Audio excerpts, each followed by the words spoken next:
ચાલો વિદ્યાર્થીની બહેનો બધા મજામાં છો? ગઈકાલે આપણે 5 પાઠ પૂર્ણ કર્યા. બહુ સરસ રીતે આપણે કામ આગળ વધારતા જઈએ છીએ.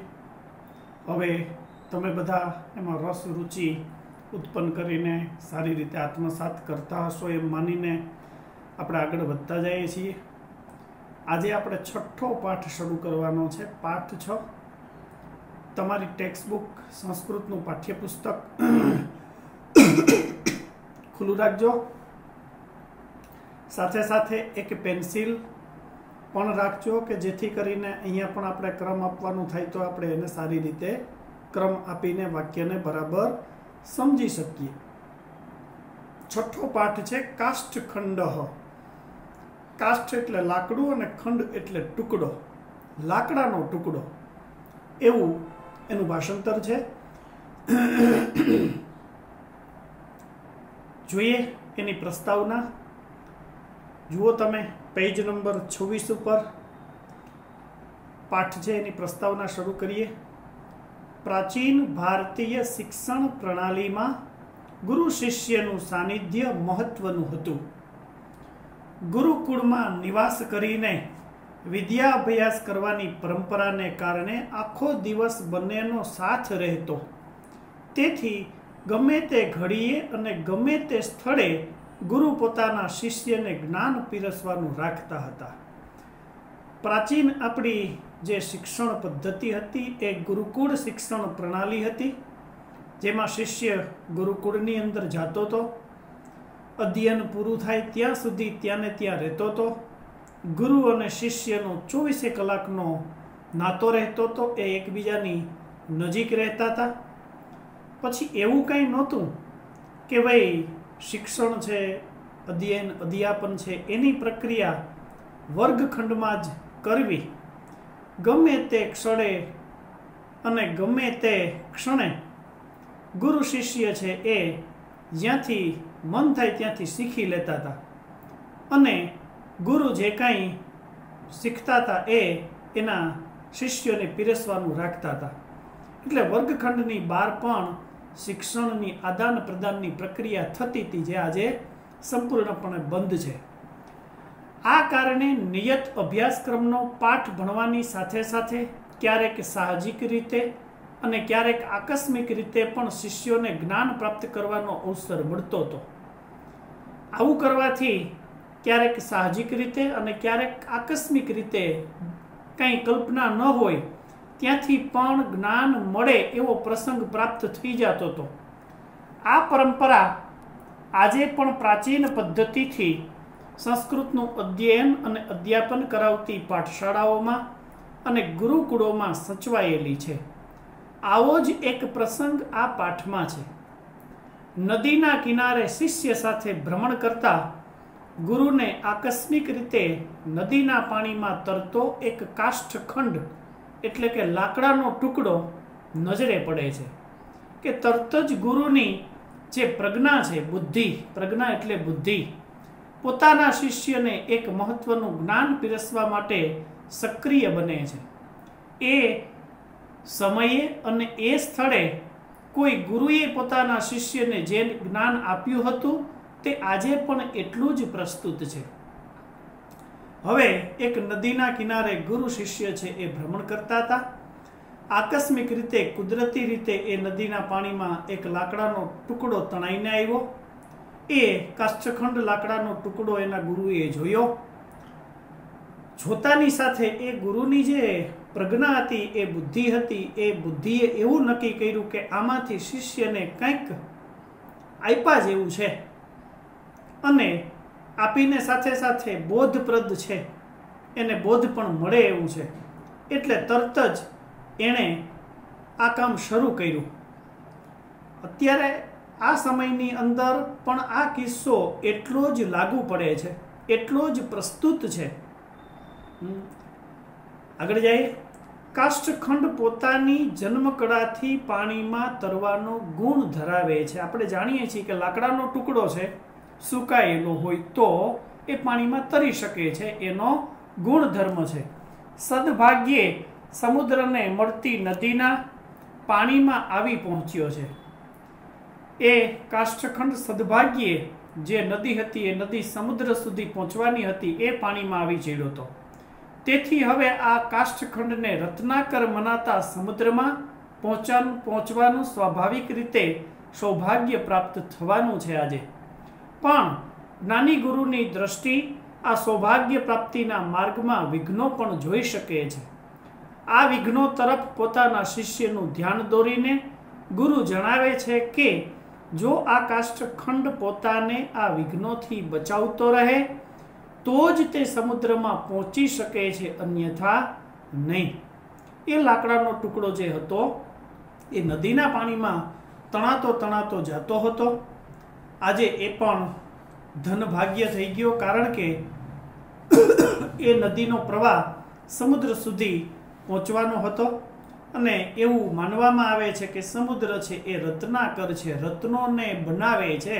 તો લાકડાને પણ એમ થયું કે હું પણ સમુદ્રની પ્રાપ્તિ કરીને રત્ન બની જઈશ. બાળકો, રત્ન બનવું, કિંમતી બનવું, રત્ન એટલે કિંમતી, બહુ સરળ નથી, બહુ અઘરી પ્રક્રિયા છે. એ લાકડાને ખબર નહોતી, પણ એના ગુરુએ આ લાકડાના ટુકડાને જોયો એટલે એણે એ લાકડાને સમુદ્ર સુધી પહોંચતા કેટલા વિઘ્નો એને નડતરરૂપ થવાના છે એ પણ વિચાર્યું. અને એ બાબતે એ શિષ્યોને કંઈક કહેવાનો પ્રયત્ન કરવાના હતા. લાકડાને એમ હતું કે હું સરળતાથી પહોંચી જઈશ, પણ નહીં. લાકડાને સમુદ્ર સુધી પહોંચવાની અંદર ઘણી બધી મુશ્કેલીઓનો સામનો કરવાનો હતો, કારણ કે કિંમત એમને મળતી નથી. આગળ જઈએ. માણસને કાષ્ઠખંડ તરીકે કલ્પીને આ પાઠમાં આપણે માણસને એક લાકડાનો ટુકડો છે એમ માનીને આ પાઠ શરૂ કર્યો છે. આપણે પણ એમ માનવાનું છે કે આપણે એક લાકડાના ટુકડા જેવા છીએ. ગુરુએ સરસ રૂપક ગોઠવી આપ્યું છે અને તે દ્વારા ખૂબ જ સહજ રીતે શિષ્યને ઉપદેશ આપ્યો છે. ગુરુનો ઉપદેશ છે કે માણસ પણ જીવનમાં આવતા 4 વિઘ્નોથી પોતાની જાતને બચાવી લે તો એ સુખરૂપી સમુદ્રને પ્રાપ્ત કરવાનું સૌભાગ્ય મેળવી શકે છે. જેવી રીતે લાકડાના ટુકડાને સમુદ્ર સુધી પહોંચવામાં 4 પ્રકારના વિઘ્નો, મુશ્કેલીઓ આવવાની હતી, એમ માણસને પણ એને જ્યાં પહોંચવું છે કે જ્યાં એ રત્ન બની શકે, કિંમત મેળવી શકે, ત્યાં સુધી પહોંચવામાં 4 પ્રકારના વિઘ્નોનો સામનો કરવાનો છે. તો સૌથી પહેલા અહીંયા લાકડાના વિઘ્નોની વાત છે અને ત્યાર પછી માણસના જીવનમાં આવતા વિઘ્નો છે એની વાત ગુરુએ સરસ રીતે અહીંયા વર્ણિત કરેલી છે. આપણે જોઈએ. પાઠ ભાષાંતરની દ્રષ્ટિએ ખૂબ સરળ છે. આગળ વધીએ. ગંગા તીરે, ગંગાના કિનારે, એક ગુરુ શિષ્યેણ સહ, શિષ્યની સાથે, વર્તમાન આસીત, રહેતા હતા, ફરતા હતા. વર્તમાન એટલે રહેવું, ભ્રમણ કરવું. તો ગંગા તીરે, ગંગાને કિનારે, એક ગુરુ શિષ્યેણ સહ વર્તમાન આસીત, શિષ્યોની સાથે ફરતા હતા. સ જલ પ્રવાહેણ, તેણે પાણીના પ્રવાહ વડે નિયમાનમ લઈ જવાતા, કંચન કોઈક, કાષ્ઠખંડમ દર્શયન, લાકડાના ટુકડાને જોયો. દર્શયન એટલે જોયો. શિષ્યમ આહ, અને શિષ્યને કહ્યું. અયમ આ, જલ પ્રવાહેણ સહ, પાણીના પ્રવાહની સાથે, સમુદ્રમ પ્રાપ્યસ્યતિ, સમુદ્રને પ્રાપ્ત કરશે. પરંતુ ગમન માર્ગે, એના જવાના માર્ગમાં, તીરે સંલગ્નતા એટલે કે કિનારા પરનું જોડાણ, ભાર આધિક્યેન જલે નિમગ્નતા, વધુ પડતા ભારને લીધે પાણીમાં ડૂબી જવું, આવર્ત પાતતા, વમળમાં ફસાઈ જવું, નદી જલ વિયોગ, અને નદીના પાણીથી વિખૂટા પડી જવું. ઇતિ એમ 4 વિઘ્નાઃ, 4 વિઘ્નો, ન ભવેયુઃ તદા એવ, ન આવે તો જ એ લાકડાનો ટુકડો સમુદ્ર સુધી પહોંચી શકે. તો ગુરુ અને શિષ્ય ગંગાના કિનારે ભ્રમણ કરતા હતા. એવામાં એ પાણીના પ્રવાહ વડે લઈ જવાતો એક લાકડાનો ટુકડો છે એ ગુરુએ જોયો અને શિષ્યને કહ્યું કે ચોક્કસપણે આ જે લાકડાનો ટુકડો છે એ સમુદ્રને પ્રાપ્ત કરી શકે, પરંતુ જો એને 4 પ્રકારના વિઘ્નો, મુશ્કેલીઓ ત્યાં પહોંચવામાં ન નડે તો એ 4 મુશ્કેલીઓમાંની પહેલી મુશ્કેલી છે કે જવાના રસ્તામાં કિનારા પરનું જોડાણ, પછી વધુ પડતો ભાર છે એને લીધે ડૂબી જવું, કોઈ વમળ હોય તો એમાં ફસાઈ જવું, અને નદીના પાણીથી અચાનક છૂટું પડી જવું. જો આ 4 પ્રકારના વિઘ્નો એને ન આવે તો આ લાકડાનો ટુકડો છે એ સમુદ્રને પ્રાપ્ત કરી શકે છે. ફરીથી ભાષાંતર જોઈએ. ગંગા તીરે, ગંગાના તીરે કિનારે એક ગુરુ શિષ્યેણ સહ વર્તમાન આસીત, શિષ્યની સાથે ફરતા હતા. સહ જલ પ્રવાહેણ, તેણે પાણીના પ્રવાહ વડે નિયમાનમ લઈ જવાતા. કંચન કાષ્ઠ ખંડનમ દર્શયન, કોઈક લાકડાના ટુકડાને જોયો. શિષ્યમ આહ, અને શિષ્યને કહ્યું અયમ જલ પ્રવાહેણ સહ, આ પાણીના પ્રવાહની સાથે સમુદ્રમ પ્રાપ્યસ્યતિ, સમુદ્રને પ્રાપ્ત કરશે. પરંતુ ગમન માર્ગે, પરંતુ જવાના માર્ગમાં તીરે સંલગ્નતા, કિનારા પરનું જોડાણ, ભાર આધિક્યેન જલે નિમગ્નતા, વધુ પડતા ભારને લીધે પાણીમાં ડૂબી જવું, આવર્તપાતતા, વમળમાં ફસાવું, નદી જલ વિયોગ, અને નદીના પાણીથી છૂટા પડી જવું. ઇતિ 4 વિઘ્નાઃ, એવા 4 વિઘ્નો ન ભવેયુઃ તદા એવ, ન આવે તો જ. તો અહીંયા જે ગ્રામર આવ્યું છે એની આપણે થોડી હવે ચર્ચા કરીએ. ભાષાંતર બરાબર સમજાઈ ગયું. પહેલું વાક્ય છે, પહેલા પેરેગ્રાફમાં ક્રિયાપદ હતું આસીત. તો અહીંયા આગળ અ નથી, પણ પાછળ ત ખોડો પ્રત્યય છે અને ગુજરાતી હતું ફરતા હતા. તો આ યસ્તન ભૂતકાળનું ક્રિયાપદ છે, કારણ કે ત ખોડો પ્રત્યય એ યસ્તન ભૂતકાળનો છે. ક્યારેક ક્યારેક અ લાગે છે અને અ ન હોય તો એની આગળ ઉપસર્ગ મૂકવામાં આવે છે, આગમ તરીકે ઉપસર્ગ જોવા મળે છે. તો અહીંયા આ છે એ ઉપસર્ગ છે, અને આસીત એવું જે ક્રિયાપદ બન્યું એ યસ્તન ભૂતકાળ અન્ય પુરુષ એક વચનનું છે એમ માની શકાય. પછી આગળ જાય તો છેલ્લે એ લીટીમાં દર્શયન, જોયો, જોવાની ક્રિયા પૂરી થઈ ગઈ. અહીંયા પણ અ નથી, છતાં આ યસ્તન ભૂતકાળનું ક્રિયાપદ છે, કારણ કે એમાં પાછળ અન્ન પ્રત્યય આપવામાં આવ્યો છે. અમ વમ સ તમ ત તામ અન્ન, અન્ય પુરુષ બહુવચન. બીજી લીટીમાં આપણે જઈએ તો શિષ્યમ આહ પછીનું જે વાક્ય છે એ વિશિષ્ટ વાક્ય છે. અયમ જલ પ્રવાહેણ સહ સમુદ્રમ પ્રાપ્યસ્યતિ. હવે આ ગ્રામરની દ્રષ્ટિએ વિશિષ્ટ વાક્ય આપણે ગણવાનું રહે, કારણ કે આપણે અગાઉના પાઠમાં જોયું એ પ્રમાણે ઉપપદ વિભક્તિ ચોથો અભ્યાસ, જેમાં આની માહિતી આપવામાં આવેલી છે, જેમાં પ્રતિ ને વગેરે અવ્યયની વાત આપણે ગત વિડીયોમાં તમને કરી દીધી છે. એવો જ એક બીજો અવ્યય છે સહ. સહ એટલે સાથે, બરાબર યાદ રાખજો. સહ, સમમ, સાકમ અને સાર્ધમ, આ ચારેય સંસ્કૃત અવ્યય છે અને એનું ગુજરાતી થાય સાથે. એની સાથે આવતો શબ્દ હંમેશા તૃતીયા વિભક્તિમાં મુકાય, આવો ગ્રામરમાં નિયમ છે. હવે આપણે અહીંયા જોઈએ તો આ સહ છે એ અવ્યય છે, એની આગળનો શબ્દ છે એ જલ પ્રવાહેણ તૃતીયા વિભક્તિમાં જોવા મળે છે, કારણ કે એના રૂપો જન પ્રમાણે બને. જનેન જલ પ્રવાહેણ. તો આ રીતે એનો વિશિષ્ટ પ્રયોગ છે. તમારા પેપરમાં પૂછાય તો સહ આપેલું છે, એની આગળ જલ પ્રવાહેણ છે, ત્યાં ખાલી જગ્યા છે. એમાં આપણે તૃતીય વિભક્તિનો શબ્દ મૂકવાનો રહીએ, કારણ કે એની બાજુમાં સહ એ અવ્યયી છે. પ્રાપ્યસ્યતિ પ્રાપ્ત કરશે, સામાન્ય ભવિષ્યકાળનું આ ક્રિયાપદ છે. સામાન્ય ભવિષ્યકાળ અન્ય પુરુષ એક વચન. હવે તમે જોતાની સાથે ઓળખી જાઓ. એવી રીતે આપણે પરિચય ઘણો બધો આગળ વધાર્યો છે, વારંવાર રિપીટેશન થાય છે. અને છેલ્લા વાક્યમાં જે ક્રિયાપદ આવ્યું છે એ છે ભવેયુહુ. અહીંયા ઈયુહુ પ્રત્યય ભવ ધાતુને લાગુ પાડવામાં આવ્યો છે, જે વિદ્યર્થ કાળનો છે. ઇયમ ઈવ ઇમ, ઈસ ઇતમ ઇત, ઇત ઇતામ ઈયુહુ પરસ્મય પદના વિદ્યર્થના પ્રત્યય છે. તમારી 10મા ધોરણની ચોપડીમાં પહેલા અભ્યાસની અંદર આ પ્રત્યયો છે એ આપવામાં આવ્યા છે.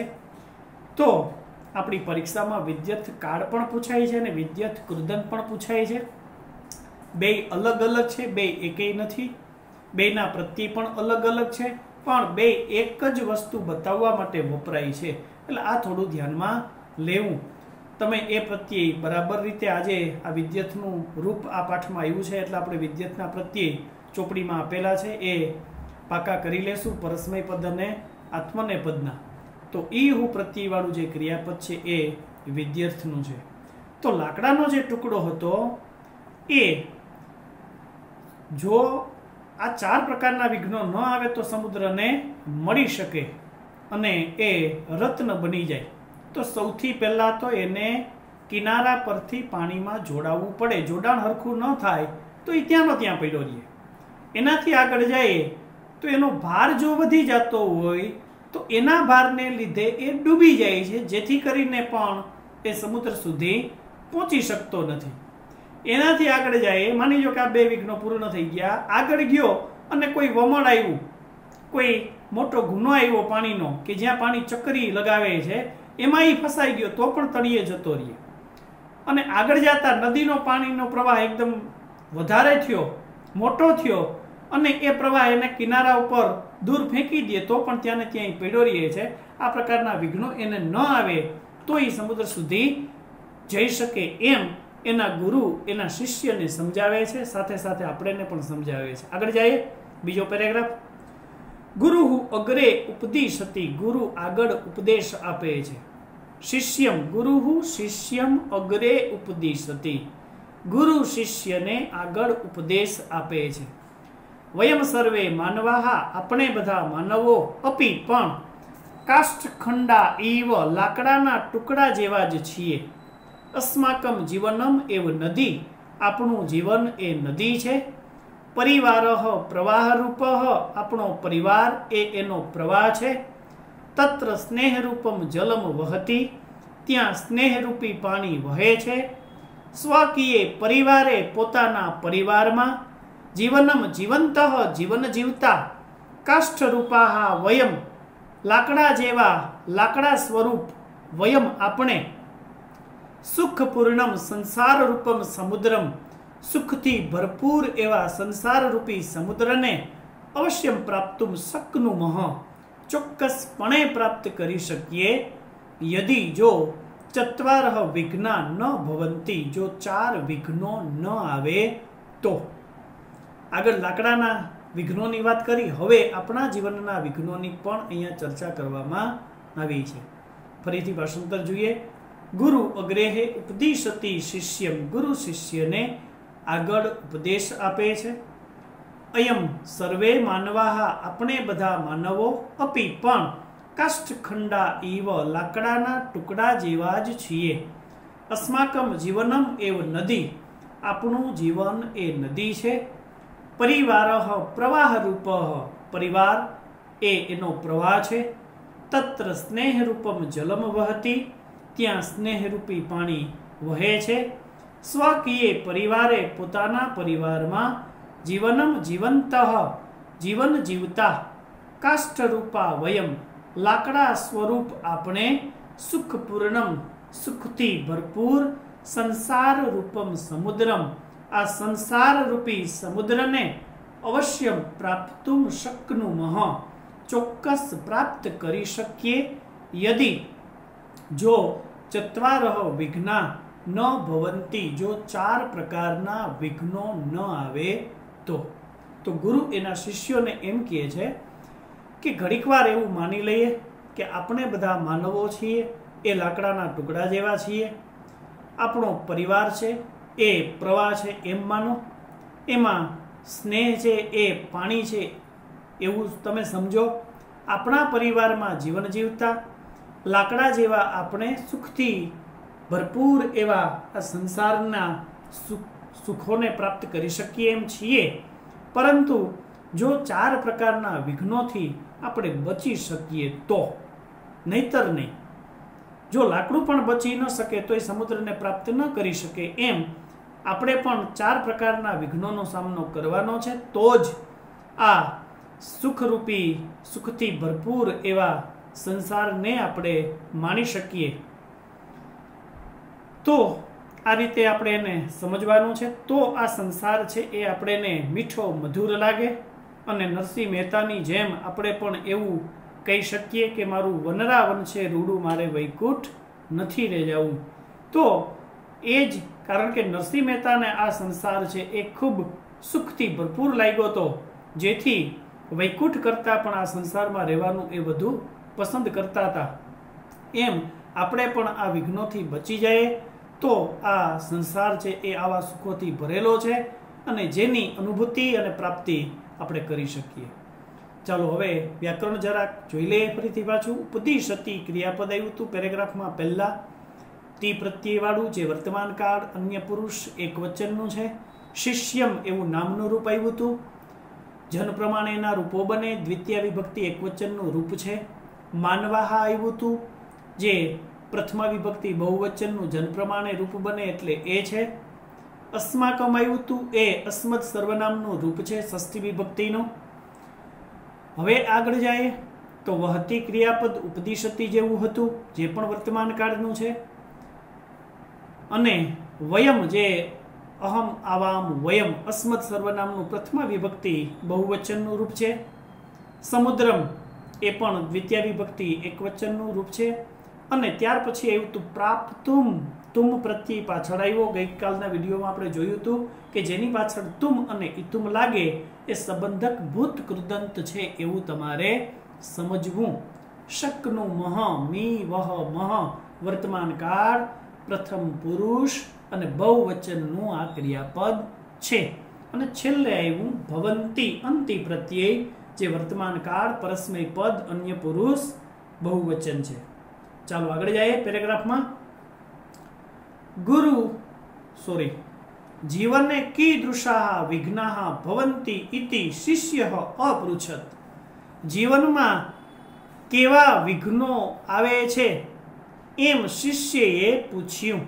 જીવને कीदृशाः, જીવનમાં કેવા પ્રકારના વિઘ્નાः વિઘ્નો ભવંતિ હોય છે, ઇતિ એમ શિષ્ય અપૃચ્છત, શિષ્યએ પૂછ્યું એના ગુરુને કે ભાઈ જીવનમાં કેવા વિઘ્નો. લાકડાના વિઘ્નોને તો જોયા, તો એના ગુરુ એના શિષ્યને આપણા જીવનરૂપી વિઘ્નો છે એને સમજાવવાનો પ્રયત્ન કરે છે. આગળ જઈએ એની નીચેના પેરેગ્રાફમાં. ગુરુ સમા ઉપાદિશત, ગુરુએ સામે ઉત્તર આપ્યો.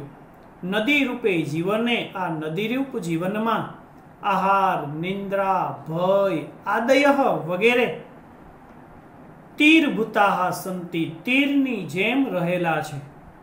તીરેષુ સંલગ્નતા નામ, કિનારા પરનું જોડાણ એટલે આહાર, નિંદ્રા, ભય આદિ નામ સેવને, ખોરાક, ઊંઘ અને ભય વગેરેના સેવનમાં સતતમ પ્રવૃત્તિ, સતત પ્રવૃત્ત રહેવું. વસ્તુ તસ્તુ, વાસ્તવમાં આહાર આદય સેવનીય ભવંતિ, આહાર વગેરે સેવવા યોગ્ય છે. તથાપિ છતાં પણ તત્ર સતતમ સંલગ્નતા, તેમાં સતત જોડાયેલા રહેવું, વિઘ્ન એવ, એ એક પ્રકારનું વિઘ્ન છે આપણા જીવનનું. આહાર, નિંદ્રા, ભય આદિશુ, આહાર, નિંદ્રા અને ભય વગેરેમાં સતતમ પ્રવૃત્તિ રૂપ, સતત પ્રવૃત્ત રહેવું. વિઘ્ન ભવતી, એ જ્યારે વિઘ્ન બને છે, चेत त्यारे काष्ठखंड रूपाहा लाकड़ा स्वरूप आपणे वयम आपणे सुख रूपम समुद्रम प्राप्तुम न शक्नुमः आ सुखथी भरपूर एवा समुद्रने प्राप्त करी शकता नथी। फरीथी जोईए। गुरुहु समा उपादिशत गुरुए जवाब आप्यो नदी रूपे जीवने आ नदी रूप जीवनमा आहार निंद्रा भय आदयः आहार एटले के खोराक निंद्रा एटले के ऊंघ भय एटले भय वगैरे तीर भूताहा संति ए तीरनी जेम रहेला छे। तीरेसु संलग्नता नाम किनारा परनु जोडाण एटले आहार निंद्रा भय आदि नाम सेवने आहार निंद्रा भय वगैरेना सेवनमा सततम प्रवृत्ति सतत जोड़ायेला रहेवुं। वस्तु तस्तु वास्तवमा आहार आदयः सेवनीयाः भवन्ति आहार वगैरे सेववा योग्य छे तथापि छतां पण तत्र सततम संलग्नता तेमा सतत जोड़ायेला रहेवुं विघ्नः भवति ए ज्यारे विघ्न बने छे चेत त्यारे काष्ठखंड रूपाहा लाकड़ा स्वरूप वयम आपणे सुख रूपम समुद्रम आ सुख थी भरपूर एवा समुद्र ने प्राप्तुम न शक्नुमः प्राप्त करी शकता नथी। तमे चित्रमां जोई शको छो गुरु अने शिष्य उभा छे नदी छे नदीनी अंदर लाकडानो टुकड़ो तरतो जाय छे अने बंने आ संवाद करे छे। तो बाळको आ आपणा जीवननु समुद्र सुधी पहोंचवामां लाकडाने जे मुश्केली पड़ती थी एने जे 4 विघ्नो हता एम आ सुखथी भरपूर एवा संसार रूपी समुद्रने प्राप्त करवामां नड़तरूप जे 4 प्रकारनी मुश्केलीओ छे एमांनी आ पहेली मुश्केली छे।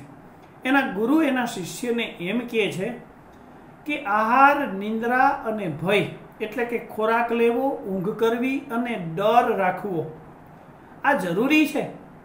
खोराक वगर न चाले ऊंघ वगर पण न चाले अने क्यांक डर पण राखवो जोईए पण सतत खाधा करीए अने सतत सूता रहीए तो ए जीवननो कोई मतलब नथी। जो आवुं करीए तो आपणुं जोडाण थई शकतुं नथी।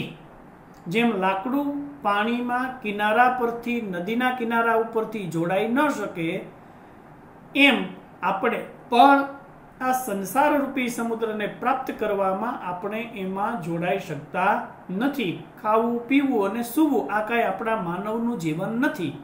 कुदरते आपणे विचारवानी शक्ति बुद्धि मन विचार आ बधुं आप्युं छे तो एनो आपणे उपयोग करवानो छे। खावा माटे आपणे अहींया जन्मीने नथी आव्या के ऊंघ करवा माटे नथी आव्या तो ए आपणा जीवननुं पहेલું विघ्न छे।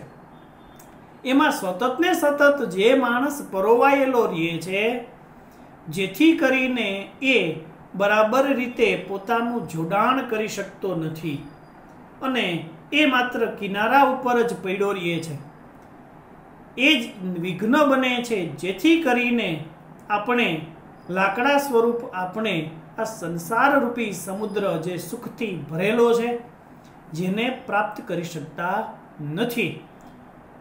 तो आपणे जो एने प्राप्त करवो होय तो आ बधी बाबतोमां मर्यादा होवी जोईए। मर्यादाथी उपरवट जेटલું पण बाळको छे ए बधुं नकामું छे।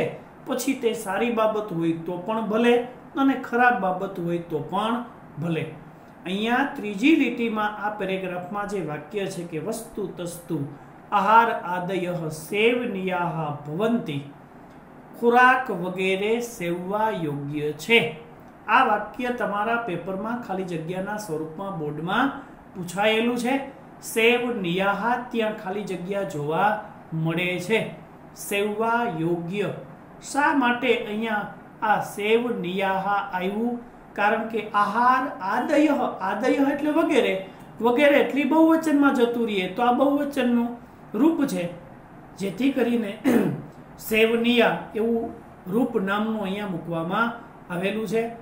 संति ने ભવંતી ને વગેરે જેવા જે ક્રિયાપદો આવ્યા એ વર્તમાન કાળ, અન્ય પુરુષ, બહુવચનના ક્રિયાપદો છે.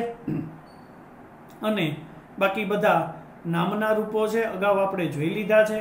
ભવતી આવ્યું એ વર્તમાન કાળ, અન્ય પુરુષ, એક વચનનું રૂપ છે. ચાલો હવે આપણે એની નીચેના પેરેગ્રાફમાં જઈએ.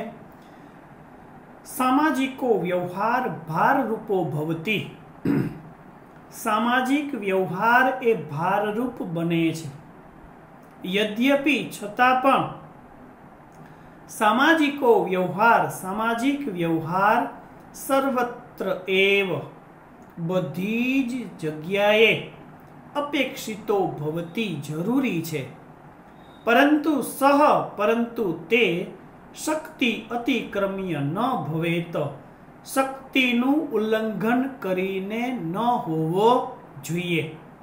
ये जनाः જે માણસો સ્વકીયામ શક્તિમ અતિક્રમ્ય પોતાની શક્તિનું ઉલ્લંઘન કરીને સામાજિકાન વ્યવહારાન કુર્વંતી સામાજિક વ્યવહારો કરે છે તે અતિ ભારત્વાત તે વધુ પડતા ભારને લીધે નિમંજંતી એવ ડૂબી જ જાય છે.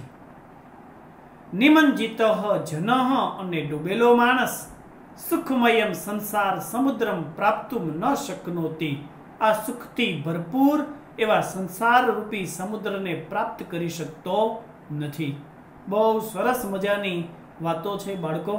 જીવનની જવાબદારીઓ છે, એ જવાબદારીઓમાંથી આપણે ભાગવાનો નથી, કારણ કે કૃષ્ણ એમ કહે છે કે ભાગે એ કાયર છે. જીવન સંઘર્ષોથી ભરેલું છે અને એ સંઘર્ષમાં જ આપણે જીવવાનું છે, એમ જ જીવન પસાર કરવાનું છે. તો આ આપણા જીવનના બધા સંઘર્ષો છે. એક સંઘર્ષ આપણે જોયો, હવે આ બીજો સંઘર્ષ આવ્યો, ભાષાંતર બીજી વાર જોઈ લઈએ પછી અર્થઘટન કરીએ એનું. સામાજિકો વ્યવહાર ભારરૂપો ભવતી. સામાજિક વ્યવહાર એ ભારરૂપ બને છે. યદ્યપિ છતાં પણ સામાજિકો વ્યવહાર સામાજિક વ્યવહાર સર્વત્રેવ અપેક્ષિતો ભવતી બધી જગ્યાએ જરૂરી છે. પરંતુ સહ શક્તિ અતિક્રમ્ય ન ભવેત પરંતુ તે શક્તિનું ઉલ્લંઘન કરીને ન હોવો જોઈએ. અતિક્રમણ કરવું એટલે મર્યાદાથી ઉપરવટ જવું. ये जनाः જે માણસો સ્વકીયામ શક્તિમ અતિક્રમ્ય પોતાની શક્તિનું ઉલ્લંઘન કરીને સામાજિકાન વ્યવહારાન કુર્વંતી સામાજિક વ્યવહારો કરે છે તે અતિ ભારત્વાત તે વધુ પડતા ભારને લીધે નિમંજંતી એવ ડૂબી જ જાય છે. અને નિમંજિતઃ જનઃ ડૂબેલો માણસ સુખમયમ સંસાર સમુદ્રમ સુખથી ભરપૂર એવા સંસાર રૂપી સમુદ્રને પ્રાપ્તુમ ન શક્નોતિ પ્રાપ્ત કરી શકતો નથી. તો આ મનુષ્યના જીવનનું બીજું વિઘ્ન છે. જે લાકડાનું બીજું વિઘ્ન હતું કે વધુ પડતા ભારને લીધે પાણીમાં જો એ ડૂબી જાય તો પણ એ સંસાર રૂપી ભાઈ સમુદ્રના પેટાળ સુધી જઈ શકતું નથી અને રત્ન બની શકતું નથી. એમ આપણો પણ આ બીજું સંકટ છે, બીજું વિઘ્ન છે સામાજિક વ્યવહાર, જે આપણા જીવનનું મોટામાં મોટું વિઘ્ન છે. સામાજિક વ્યવહાર ભારરૂપ હોય છે જ, દરેક જગ્યાએ એનો ભાર લાગે છે. છતાં પણ જીવનમાં સમાજમાં વ્યવહાર કરવો એ ખૂબ જરૂરી છે. એના વગર ચાલે એમ નથી. એક ડગલું પણ ન ચાલી શકીએ. આપણા સામાજિક વ્યવહાર વગર આપણું જીવન નકામું છે. ધ્યાન શું રાખવાનું? માત્ર સામાજિક વ્યવહાર દરેક માટે ફરજિયાત છે, દરેક મનુષ્ય માટે. માત્ર ધ્યાન એટલું રાખવાનું છે કે એ સામાજિક વ્યવહાર આપણી શક્તિ છે એ શક્તિથી ઉપરવટ હોવો જોઈએ નહીં. જો આપણી શક્તિ ઉપરવટ સામાજિક વ્યવહાર કરવા જઈએ તો એનો આપણને ભાર લાગે છે અને એ ભારને લીધે ક્યારેક આપણે ડૂબી જવાની પણ શક્યતા રહે છે. માટે આપણે આ ગુજરાતીમાં એક કહેવત છે કે જેવી પથારી તેવડી સોડ જેવડી પથારી, તો જ આપણું જીવન છે એ આપણે બરાબર રીતે જીવી શકીએ. એટલે જેવી આપણી શક્તિ એ શક્તિ મુજબ આપણે આપણો સામાજિક વ્યવહાર કરવો, તે પછી પૈસાની બાબત હોય કે બીજી અન્ય કોઈ પણ બાબત હોય, ત્યાં આપણી કેપેસિટી, આપણી મર્યાદા અને આપણી શક્તિનું આપણે ધ્યાન રાખવું પડે, તો જ એનો ભાર આપણને લાગે નહીં. એટલો જ આપણે પથારો કરવાનો જેટલો આપણે કરી શકીએ એમ છીએ, જેટલી આપણી ત્રેવડ છે. ગજા ઉપર વટની વાતો કરતા હોઈએ તો આપણે મુશ્કેલીમાં મુકાઈ જઈએ. તો આ આપણા જીવનનું બીજું વિઘ્ન હતું. જે માણસો પોતાની શક્તિનું ધ્યાન નથી રાખતા અને શક્તિ ઉપરાંત ગજા ઉપરવટનો જે સામાજિક વ્યવહાર કરવા જાય છે, દેખાદેખીને હિસાબે આજના સમયમાં કહીએ તો એવા માણસો એના ભારને લીધે ડૂબી જાય છે અને અધવચ્ચે જ એ રોકાઈ જાય છે, જેથી કરીને એ સંસાર રૂપી સમુદ્રને પ્રાપ્ત કરી શકતા નથી. તો અહીંયા પણ રૂપ આવ્યું હતું. પહેલું વાક્ય જે આપણે જોયું ભવતી વર્તમાન કાળનું. અદ્ય અપી, અદ્ય પ્લસ અપી એ સંધિ છે, આવી રીતે છૂટી પડે છે. અ પછી કોઈ પણ અદ્ય પ્લસ અપી, અ પછી અ આવે તો બંને મળીને એનો અ બને, એવો પણ એક નિયમ છે. પછી વિજાતીય સ્વર સંધિનો નિયમ છે. યદી પ્લસ અપી આવી રીતે સંધિ એની છૂટી પડે. અદ્ય અપી એમ પણ કહી શકીએ. યદી પ્લસ અપી એમ પણ એની સંધિ છૂટી પડે. તો ઈ પછી કોઈ પણ વિજાતીય સ્વર આવે તો ઈનો ય થાય, એ નિયમ અહીંયા લાગુ પડે છે. પછી આગળ જઈએ તો બીજી એક સંધિ આવી સર્વત્રેવ. સજાતીય સ્વર સંધિ છે, વિજાતીય સ્વર સંધિ સર્વત્ર પ્લસ એવ. અ પછી એકે ઐ આવે તો બંને મળીને ઐ બને. ધોરણ 8 થી આ શરૂ થઈ ગયું છે સંધિ. આ ધોરણ 8 માં આવી ગઈ. આપણે અગાઉ જે ઉદાહરણ જોયું એ ધોરણ 9 માં આવી ગઈ.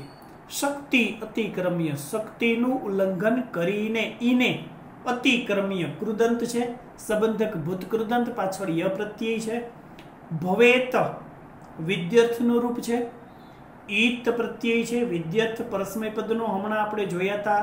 એ પ્રત્યય ઈયમ, ઈવ, ઈમ, ઈસ, ઈતમ, ઈત, ઈત ત ખોડો ઈનો એ થઈ ગયો, માટે ભવેત ત્યાં ઈત પ્રત્યય લાગેલો છે, માટે આ વિદ્યાર્થ પરસ્મય પદ, અન્ય પુરુષ, એક વચનનું ક્રિયાપદ છે.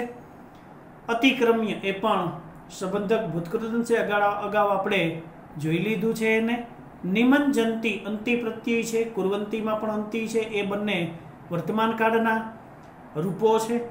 જનઃ જનનું રૂપ છે. નિમંજિતઃ ડૂબેલો એ કર્મણી ભૂતકૃદંત છે. અને શકનોતિ વર્તમાન કાળ, અન્ય પુરુષ એક વચન. પ્રાપ્તુમ અગાઉ આવી ગયું, એ ત્વર્થ કૃદંતનું આ રૂપ છે. આટલું ગ્રામર પણ આપણે સાથે સાથે કરતા જઈએ છીએ, જેથી તમને ક્યાંય મુશ્કેલી ન પડે. અડધો પાઠ થયો છે, અહીંયા સુધી આજે આપણે રાખીએ. અગાઉની જે કંઈ પાઠનો બીજો તબક્કો છે, હવે પછીના વિડીયો લેક્ચરમાં આપણે એને પૂર્ણ કરવાનો પ્રયત્ન કરશું. આટલું કરીને જ આપણે આજે જંપવાનું છે. હું આટલું કરીને જ રહીશ, પછી જ સૂઈશ, આવો નિયમ આપણે રાખવાનો છે, જેથી કરીને આજની વસ્તુ આજે થઈ જાય, ટીપાઈ જાય બરાબર, તો આપણે એને સારી રીતે આત્મસાત કરી શકીએ. ફરી પાછા મળીએ. આવજો બધા બાળકો.